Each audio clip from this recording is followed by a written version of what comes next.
창세기 8장 1절부터 19절입니다. 제가 읽겠습니다. 그때 하나님이 노아와 방주에 함께 있는 모든 들 짐승과 집 짐승을 돌아보실 생각을 하시고 땅에 바람을 일으키시니 물이 빠지기 시작하였다. 땅 속의 깊은 샘들과 하늘의 홍수문들이 닫히고 하늘에서 내리는 비도 그쳤다. 땅에서 물이 줄어들고 또 줄어들어서 150일이 지나니 물이 많이 빠졌다. 일곱째 달 11의 날에 방주가 아라랏산에 머물러 쉬었다. 물은 열째 달이 될 때까지 줄곧 줄어들어서 그달 곧 열째 달 초하루에는 산 봉우리들이 드러났다. 40일이 지나서 노아는 자기가 만든 방주의 창을 열고서 까마귀 한 마리를 바깥으로 내보냈다.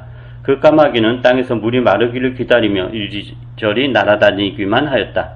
그는 또 비둘기 한 마리를 내보내서 땅에서 물이 얼마나 빠졌는지를 알아보려고 하였다. 그러나 땅이 아직 모두 물속에 잠겨 있으므로 그 비둘기는 발을 붙이고 쉴 만한 곳을 찾지 못하여 그냥 방주로 돌아와서 노아에게 왔다. 노아는 손을 내밀어 그 비둘기를 받아서 자기가 있는 방주 안으로 끌어들였다. 노아는 이래를 더 기다리다가 그 비둘기를 다시 방주에서 내보냈다. 그 비둘기는 저녁때가 되어서 그에게로 되돌아왔는데 비둘기가 금방 딴 올리브 잎을 부리에 물고 있었으므로 노아는 땅 위에서 물이 빠진 것을 알았다. 노아는 다시 이래를 더 기다리다가 그 비둘기를 내보냈다. 그러나 이번에는 그 비둘기가 그에게로 다시 돌아오지 않았다. 노아가 601살 되는 해 첫째 달, 곧 그 달 초 하룻날 땅 위에서 물이 다 말랐다. 노아가 방주 뚜껑을 열고 바깥을 내다보니 땅바닥이 말라 있었다. 둘째 달 곧 그 달 21의 날에 땅이 다 말랐다. 하나님이 노아에게 말씀하셨다. 너는 아내와 아들들과 며느리를 데리고 방주에서 나가거라. 네가 데리고 있는 살과 피를 지닌 모든 생물들, 곧 새와 집짐승과 땅에서 기어다니는 모든 길 짐승을 데리고 나가거라. 그래서 그것들이 땅에서 생육하고 땅에서 번성하게 하여라. 노아는 아들들과 아내와 며느리들을 데리고 나왔다. 모든 짐승, 모든 길짐승, 모든 새, 땅 위를 기어다니는 모든 것도 그 종류대로 방주에서 바깥으로 나왔다. 이제 오늘 읽은 이 본문은 홍수 심판이 끝나고 방주에 있던 노아와 그 가족들, 그리고 길 짐승들, 집 짐승들, 새들 다 이제 방주 바깥으로 이렇게 나오는 이야기입니다. 근데 본문을 이렇게 자세히 보면 노아는 이 비가 그쳤다고 해서 곧바로 바깥으로 나오는 것이 아니라 여러 번에 걸쳐서 물이 어느 정도 빠졌는지를 굉장히 신중하게 확인하고, 그리고 나서 마지막으로는 하나님의 말씀에 따라서 방주를 나옵니다. 근데 이 과정이 굉장히 의아할 정도로 매우 상세하게 나오죠.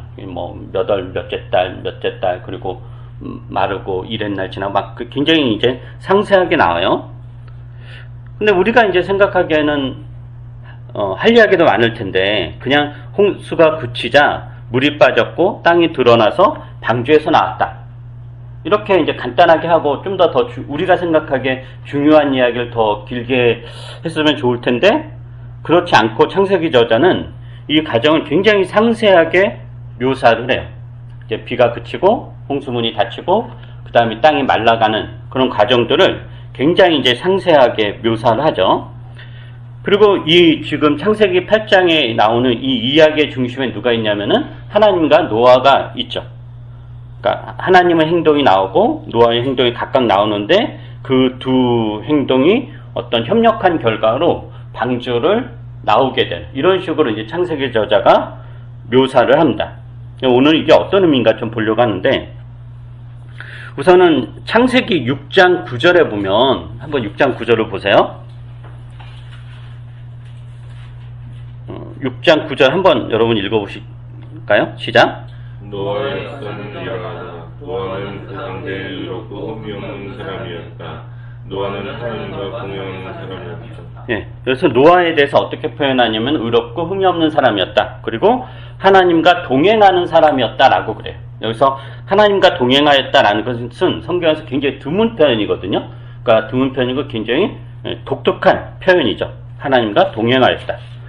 그럼 이게 동행하였다는 게 어떤 의미냐면은, 여러분이 우리가 예를 들면 누군가와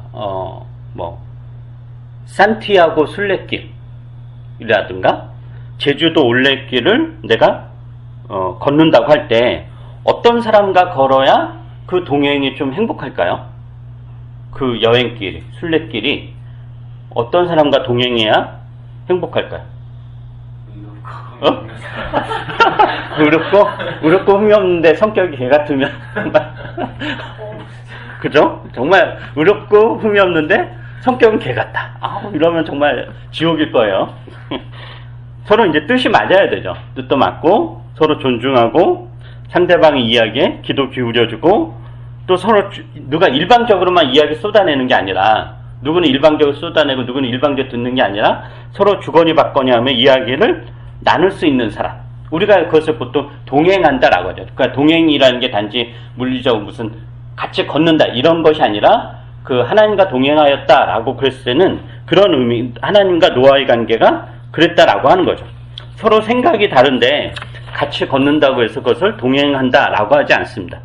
그러니까 하나님과 노아가 동행하였다라는 것은 하나님과 뜻이 노아가 잘 맞았다라는 거고 그 말은 서로 존중하고 귀를 기울이고 잘 들었다라는 것과 같은 겁니다. 그럼 이제 창세기 8장, 그게 이제 노아의 삶 전체적으로 노아의 삶의 특징인데, 근데 창세기 8장은 그렇게 하나님과 동행한 노아의 행동을 어떻게 표현하고 어떻게 드러내고 있는지 이것을 이제 오늘 살펴보려고 하는 거예요. 더 나아가서 그래서 우리가 하나님의 뜻대로 산다는 게 뭔가, 하나님 말씀대로 산다는 게 뭔가 이런 이야기를 좀 해보려고 합니다. 지난주 설교에서 살펴봤듯이 이 노아가 이제 가족과 짐승들을 데리고 방주에 나오는 게 이제 창세기 8장의 이야기잖아요. 근데 이렇게 된 시작이 뭐라 그랬죠? 하나님 마음이었죠. 그러니까 비가 그친 게 나온 계기가 된 게 아니라 하나님 마음이었다. 그래서 8장 1절에 보면 그때 하나님이 노아와 방주에 함께 있는 모든 들짐승과 집짐승을 돌아보실 생각을 하시고, 이게 이제 나오게 된 계기가 되었다라는 거죠. 그러니까 이제 비도 그치면서 땅을 뒤덮었던 물도 점차 빠지기 시작하고 물이 계속 줄어드니까 당연히 산봉우리도 보이기 시작하고, 그리고 이제 40일이 더 지나고 나서 노아가 땅에서 물이 빠졌는지 확인하기 위해서 제일 처음 뭐 하냐면은 창을 열고서 까마귀 한 마리를 내보내요. 그 이유는 까마귀를 내보내는데 그 까마귀가 뭐 어디 정착하고 있다거나 이렇게 돌아올 때 뭐 나뭇잎을 이렇게 뭐 한다고 이러면은 물이 어느 정도 빠졌구나 이걸 확인하는 거잖아요. 근데 이제 안 빠진 거죠. 까마귀가 계속 땅에 뭐 내려가거나 이러지 않고 공중을 계속 맴돌았다라는 거예요. 그리고 나서 노아가 또 누굴 보내냐면 비둘기 한 마리를 내보내요. 그러니까 이제 이 비둘기 역시 다시 돌아오죠. 어쨌든 땅이 계속 물이 가득 찼으니까 쉬지 못하다가, 그러다가 또 며칠을 기다렸다가 비둘기를 다시 내보냈는데 그 비둘기가 올리브유 불 위에 물고 돌아와요. 이게 이제 점점 물이 빠지고 있다라는 증거가 되는 거죠. 그렇게 노아가 계속 확인하는 거예요. 그 다음에 또 이제 며칠이 지나고 나서 비둘기를 또 내보내죠. 근데 이번에 이제 비둘기가 돌아오지 않았다라는 거예요. 그걸 보고 노아는 이제 땅이 다 말랐구나 이런 판단이 들어서 방주 뚜껑을 열고 바깥을 내다보니까 정말로 이제 땅바닥이 말라 있었던 거예요.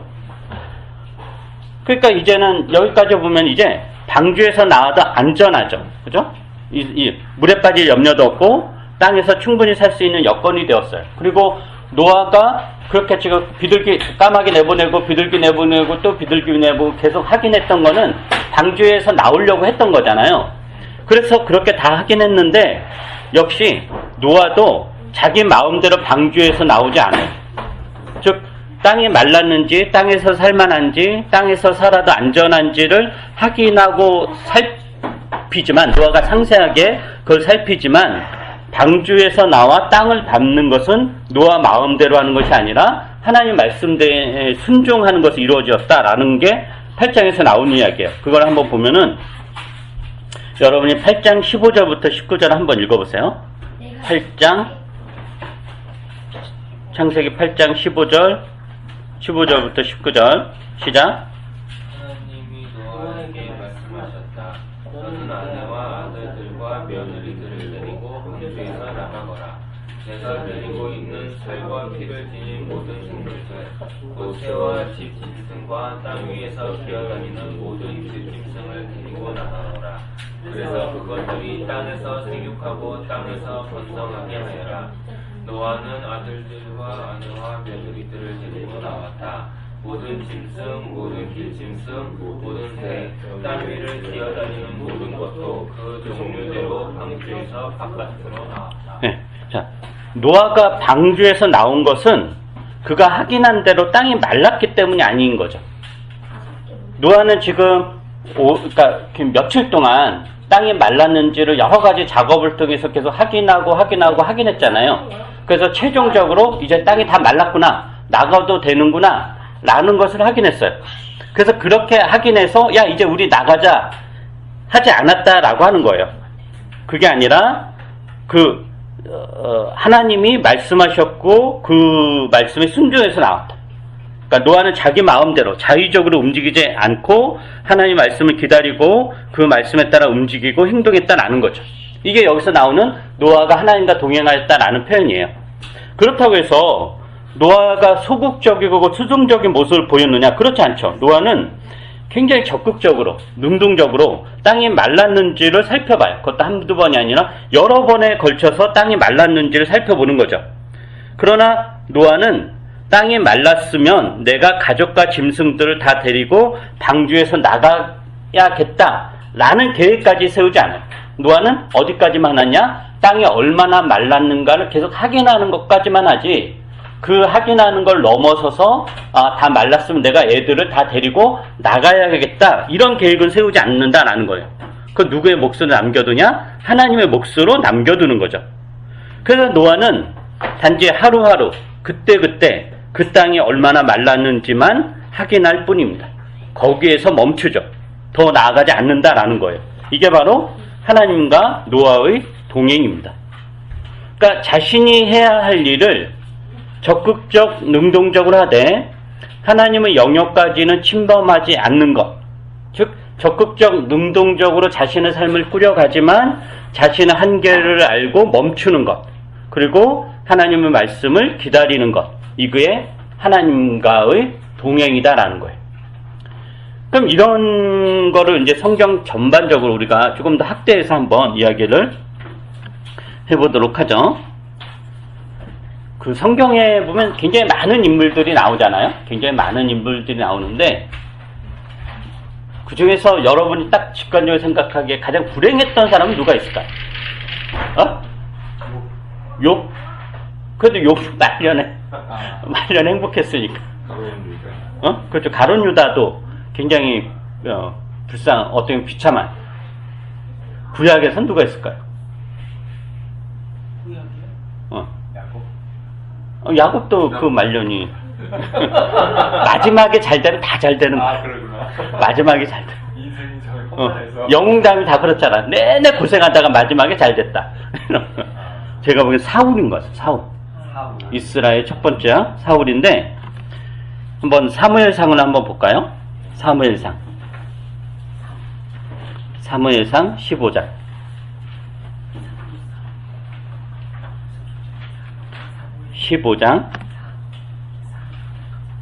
22절부터 23절은 여러분이 한번 사무엘상 15장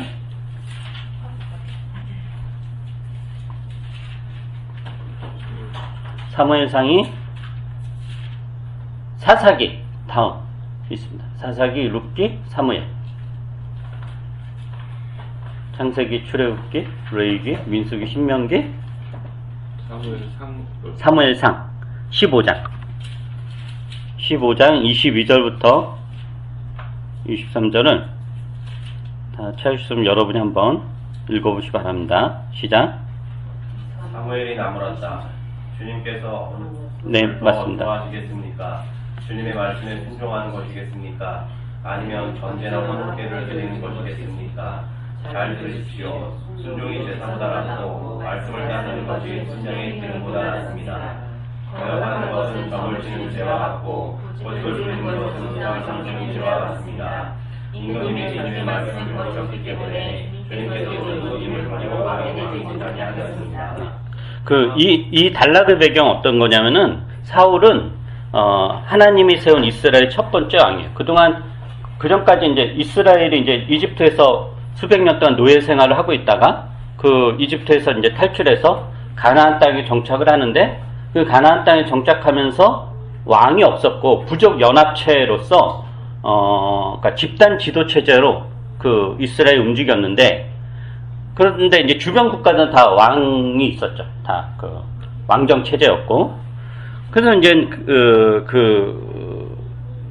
이스라엘 백성들이 우리도 이방 나라들처럼 왕이 있어야 되겠다라고 하면서 하나님께 요구하였고, 하나님 그것을 썩 마음에 들어 하지 않았지만 그래도 요구하니까 이제 들어주죠. 그래서 이스라엘 첫 번째 왕을 누굴 세우냐면은 사울을 세워요. 사울은 하나님 마음에 들었던 사람이고, 처음에 왕으로 세워졌을 때 상당히 겸손했다. 물론 왕의 어떤 풍채라든가 이런 게 있었지만 그럼에도 불구하고 자기가 왕으로 선택되는 거에 대해서 놀랐던, 내가 그럴 자격이 있을까 했었던 사람이 이제 사울입니다. 그래서 그런데 이제 하나님이 사울을 택해서 그 이스라엘의 왕권을 주죠. 그래서 사울은 하나님 말씀에 온전히 순종해서 하나님 뜻에 따라 이스라엘을 통치해야 됐고, 그렇게 이제 통치해 나갑니다. 그런데 이제 이렇게 하나님의 뜻에 순종하던 사울왕이 점점 하나님과 멀어지기 시작했고, 그 결정적인 계기가 뭐였냐면은 오늘 읽은 사무엘상 15장에 나오는 내용입니다. 이 사무엘상 15장은 아말렉과의 전투, 그러니까 하나님께서 사무엘을 통해서 사울 왕에게 아말렉과의 전투를 명령해요. 근데 이 전투는 구약에서 이제 고대 근동사에서 헤렘이라는 그게 있어요. 그러니까 진면인데, 고대사에는 이 전쟁이라는 게 단지 민족과 민족의 전쟁이 아니라 신들의 전쟁이었죠. 신들의 전쟁에 대한 대리전이 이렇게 하는 거였는데, 그러니까 하나님께서 이스라엘 백성들에게 아말렉과 싸우라고 그랬었고, 그리고 그 전쟁의 성격을 헤렘이라는 진면, 즉 신들의 전쟁이라는 것으로 하나님께서 성격을 규정해요. 그래서 이 전투는 그 어떤 전리품도 취하지 말아야 되고 모두 전멸시켜야 됩니다. 그걸 진멸이라고 하죠. 그래서 이제 사울은 네, 그렇게 하겠습니다 해서 하나님 명령에 순종했고, 하나님의 도움으로 아말렉과의 싸움에서 대승을 거둬요.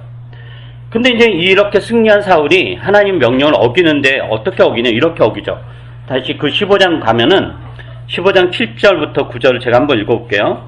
사무엘상 15장. 그런 다음에 사울은 하일라에서부터 이집트의 동쪽에 있는 수르 지역에 이르기까지 아말렉 사람을 쳤다. 아말렉 아각은 사로잡았고 나머지 백성 모두를 칼로 쳐서 없애버렸다. 그러나 사울과 그의 군대는 아각뿐만 아니라 양떼와 소떼 가운데서도 가장 좋은 것들과 가장 기름진 짐승들과 어린 양들과 좋은 것들은 무엇이든지 모두 아깝게 여겨 진멸하지 않고 다만 쓸모없고 값없는 것들만 골라서 진멸하였다. 그러니까 여기서 진멸은 일종의 정확한 건 아니죠. 번제와 같은 거예요. 이렇게 다 진멸함을 하나님께 드리는 뭐 그런 맥락인 건데, 지금 사울은 이렇게 보니까 이제 아말렉을 다 이제 쳤어요. 이제 전리품을 얻었죠. 보니까 이것들을 다 진멸하기엔 너무도 아깝죠.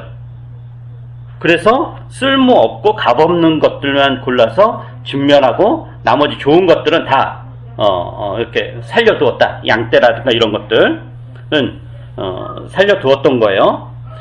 근데 이제 이 사실을 누가 알게 되냐면 사무엘 선지자가 알게 되죠. 그래서 사무엘 선지자가 사울 왕에게 호되게 야단을 쳐요. 넌 어떻게 하나님 명령을 어기느냐?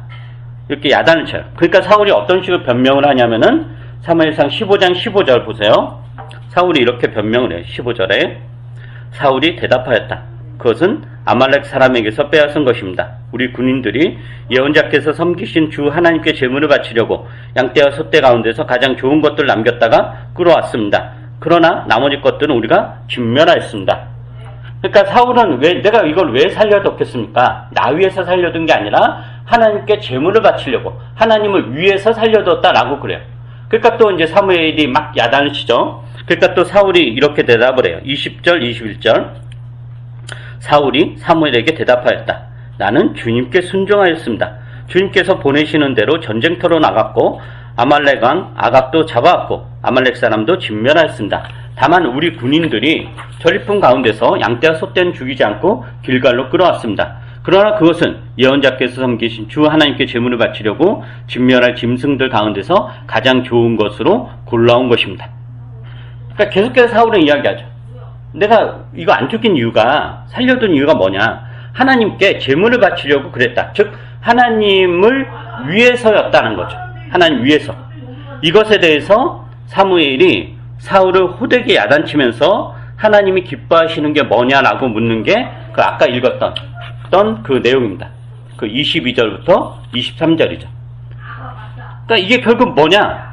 하나님은 당신을 위해서 무엇을 하는 것을 원하지 않는다는 거죠. 하나님이 원하시는 것은 뭐냐? 당신의 뜻에 순종하여 사는 것이지 하나님 당신을 위해서 무엇을 하는 것을 결코 원하지 않는다라는 거예요. 오히려 하나님을 위하는 일이 하나님을 욕되게 하는 것이고 하나님을 거역하는 것입니다. 오늘날 열심히 있는 많은 기독교인들이 그들의 신앙적 열정과 행위에 대해 다 뭐라고 하죠?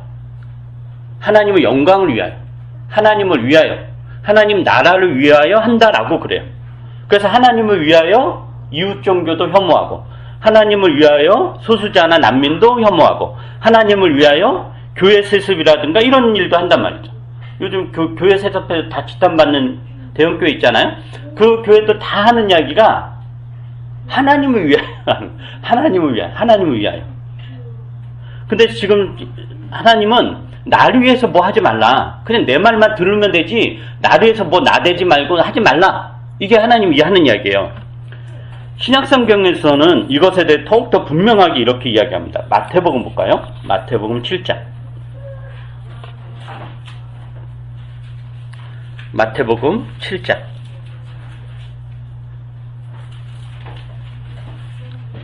21절부터 23절입니다.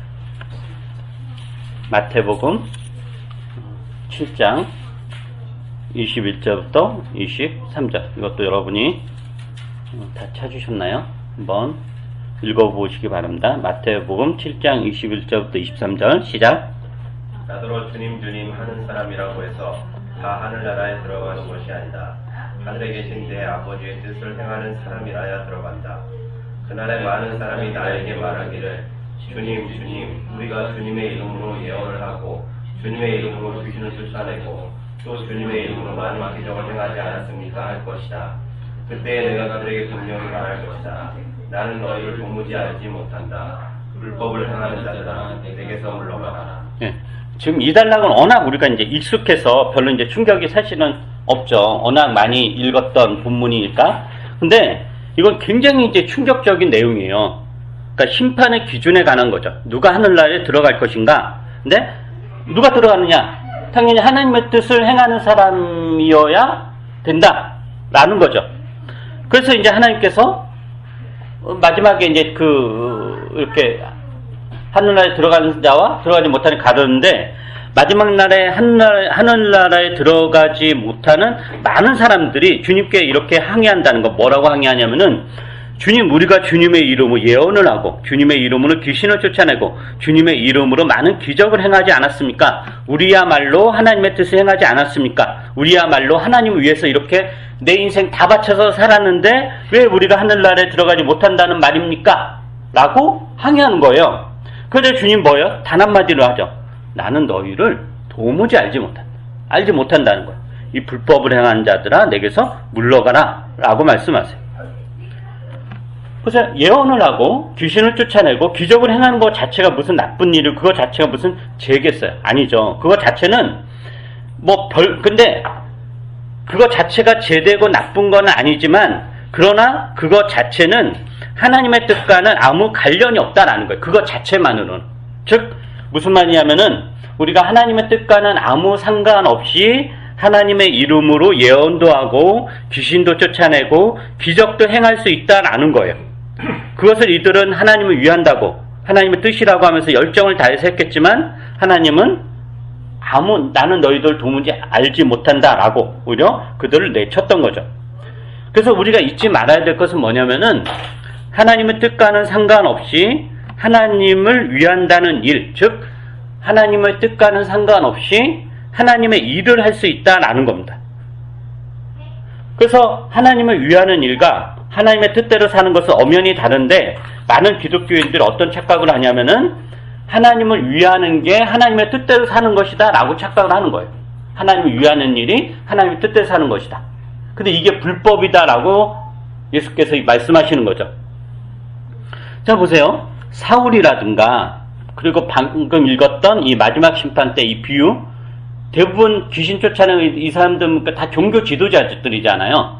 그러니까 오늘날 얘기하면 목사나 신부 이런 사람들인 거예요. 그러니까 우리 중에서 지옥에 제일 가까이 가 있는 사람은 이제 저겠죠. 안 가야 될 텐데 큰일 났네. 얘가 제일 가까이 있는 것 같습니다. 이 공통된 특징이 뭐냐? 그 노아와 다른 점이 뭐냐 했을 때 노아는 하나님과 동행했죠. 아까 살펴봤듯이. 근데 하나님과 동행한다라는 것은 자신의 삶을 능동적 적극적으로 끌어가지만 하나님이 멈출 때는 멈추고 자신의 인생을 자기 마음대로 계획하고 자기 마음대로 행하지 않는 거다. 하나님 말씀에 귀를 기울이고 그때그때 반응하며 순종하며 사는 게 하나님과 동행하는 거죠. 그러나 사울이라든가 마지막 때 심판받은 이 종교 지도자들은 하나님의 뜻이 무엇인지를 늘 묻고 그대로 행하는 것이 아니라 하나님을 위한다는 일을 자기 마음대로 하는 거죠. 하나님을 위한다라는 명분만 있다면 무엇이든지 할 수 있다라는 거예요. 하나님을 위한다라는 명분으로 자신의 인생을 스스로 설계하고 그것을 이루기 위해서 물불 가리지 않고 하나님을 위한다라는 명분이 있으면 자신의 생각이나 계획이나 행동에 대해 하나님에게 더 이상 묻지 않고 불도저처럼 밀고 나가는 것. 이게 바로 불법이다라는 겁니다. 그렇다면 우리는 어떻게 하나님의 뜻대로 살 수 있을까? 하나님의 뜻대로 사는 것과 하나님을 위하여 사는 게 다르다라는 것은 우리가 분명한데, 그럼 우리가 하나님의 뜻대로 우리가 어떻게? 우리는 보통 하나님의 뜻대로 사는 게 쉽다라는 거, 이런 하나님을 위하는 일은 쉽죠. 그리고 하나님 위하는 뭐 종교적인 일이니까 교회 열심히 나오고 헌금 잘하고 뭐 선도하고 그런 거 하면 하나님 뜻대로 사는 거나. 근데 지금 성경은 그렇지 않다라고 하는 거예요. 그러니까 하나님의 뜻대로 사는 게 굉장히 어렵죠. 그러니까 하나님의 뜻대로 사는 게 하나님을 위하는 일이다 그러면은 쉬워요. 그 종교적인 걸로 연결해 버리면 되니까. 근데 그게 아니라면은 하나님의 뜻대로 산다는 게 뭘까? 굉장히 어렵고 선명하지 않아요. 선명하지 않지만 몇 가지 원칙이 있는데 간단하게 하나 말씀드리면은, 우리가 동행하였다 그랬잖아요. 노아는 하나님과 동행하였다.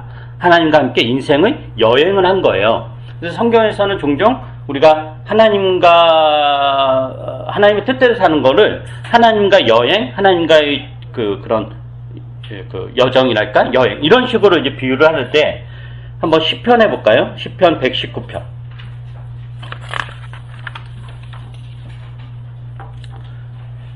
시편 119편 105절입니다.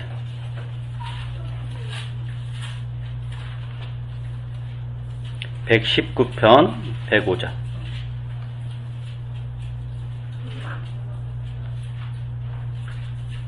다 찾았으면 한번 읽어보시기 바랍니다. 시작. 주님의 말씀은 내 발의 등불이요 내 길의 지침이다. 네. 이 시편 119편은 주님 하나님 말씀, 뭐 계명이라고 여러 가지 표현하는데 그 말씀과 이제 관련된 내용이에요. 이 105절은 어떤 좀 배경을 이해해야 하는데, 그래서 이제 주님 말씀은 내 발의 등불이다라고 그러잖아요. 이건 어떤 이야기냐면은 그 고대 근동사회에서, 그러니까 중동 지역이죠. 거기서 밤중에 여행을 하는 것은 굉장히 위험한 일이었어요. 물론 지금은 오늘날 밤이라는 거는 환하잖아요. 불빛이 있으니까. 그렇지만 고대 사회에서 밤은 정말 칠흑같이 어두운, 정말 아주 깜깜한 거. 그래서 밤에는 잠을 자는 거지 돌아다니거나 이러지 않아요. 도둑놈만 이제 돌아다니는 거지. 그래서 밤에 여행을 한다는 건 굉장히 위험한 일이었어요. 왜냐하면 그 칠흑같이 어두운 그런 밤중에 가다가 돌에 걸려 넘어질 수도 있고, 독사나 정관을 만날 수도 있고, 그리고 낭떠러지, 바로 앞이 낭떠러지인데 모르고 바로 헛디딜 수도 있고, 이제 죽을 수도 있는 거죠. 그래서 여행은 늘 낮에만 하고, 밤에는 하지 않았어요. 근데 이제 부득불 밤에 여행을 하는 경우가 있을 수 있잖아요. 어쩔 수 없이라든가 아주 급한 상황에서. 그래서 밤에 여행을 하는 경우에는 어떤 식으로 했냐면은, 이제 발에 있고 발 위에 발 등 있잖아요. 그죠? 그 등에 이제 신발을 신을 거 아니에요? 그러니까 발 등에 아주 작은 등불을 이렇게 매달아요. 아주 작은 등불. 그래서 매달으면은 그 등불이 비춰주는 범위는 바로 요 정도겠죠. 요 정도. 그래서 이걸 보면서 조심조심 걷는 거예요. 그래서 여기서 주님의 말씀은 내 발의 등불이다라는 것은 주님의 말씀이 그 역할을 한다라는 거죠. 그러니까 이걸 역으로 생각하면 주님의 말씀은 내 인생을 환히 비춰주는 서치라이터가 아니라는 거예요. 주님의 말씀 뭐냐? 내가 지금 내 인생길을 한 걸음 걷잖아요. 한 걸음 걷는 그거를 밝혀주는 거지 100m, 내 인생의 1년 후, 10년 후 이런 거를 보여주는 게 아니다라는 거예요. 그러니까 주님의 말씀 내 발의 등불이다라는 것은 우리 인생에 있어서 하루하루 살아가는 데 필요한 양식의 역할을 하는 것이지 내 전 인생을 보장해 주거나 내 전 인생을 밝게 비추어 주는 것은 아니다라는 겁니다. 즉 하나님 말씀은 내 인생길을 환하게 비추어 주고 내 미래를 보장해 주고 아직 가지 않은 먼 길까지 비추어 주는 그런 서치라이트가 아니다라는 거죠. 이 말은 다른 말로 하면 하나님 말씀은 내 미래를 보여주지 않습니다. 하나님의 말씀이 하는 역할은 뭐냐? 오늘 하루하루 살아갈 길을 보여주고 인도해 줄 뿐입니다. 여기에서 이제 뭐하고 차이가 있냐면은 점치는 것과 이제 차이가 있어요. 하나님의 말씀과 점치는 것.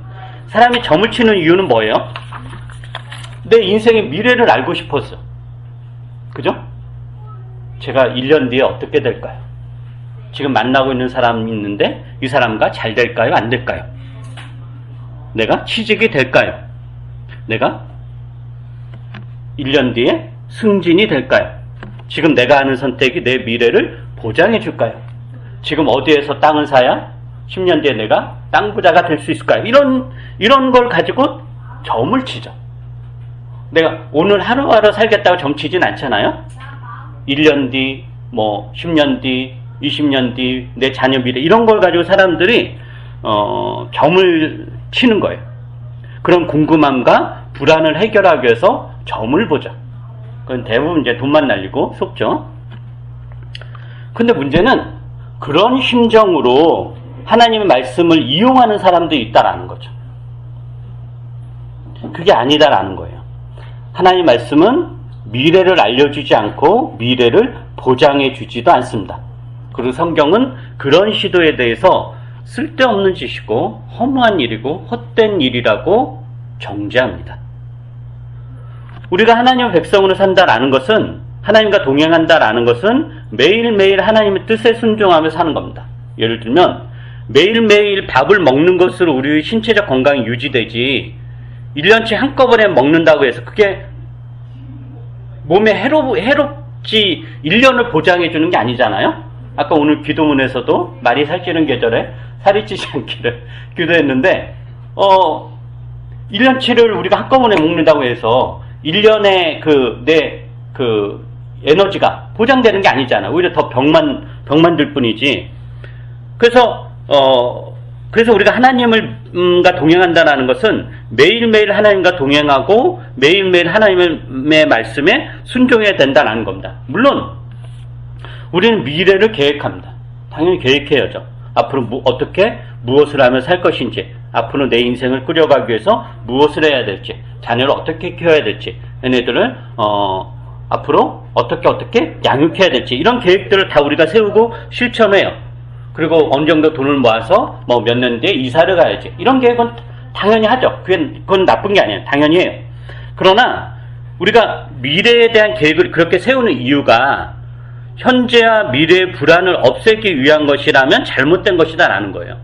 신자들은 하루하루 하나님의 뜻대로 사는 것으로 비록 미래가 보이지 않는다고 하더라도 하루하루 주님의 말씀에 순종하며 사는 것으로 불안을 이기고 넉넉하게 살 수 있습니다.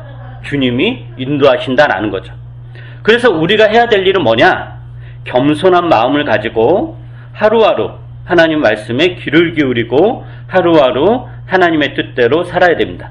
먼 미래에 하나님의 뜻대로 사는 것이 아니라 오늘 하루 하나님의 뜻대로 살면 그것으로 충분합니다. 왜냐하면 여러분은 지금 미래를 살고 있는 것이 아니라 현재를 살고 있기 때문입니다. 이게 바로 하나님과 동행하는 삶입니다. 기도하겠습니다.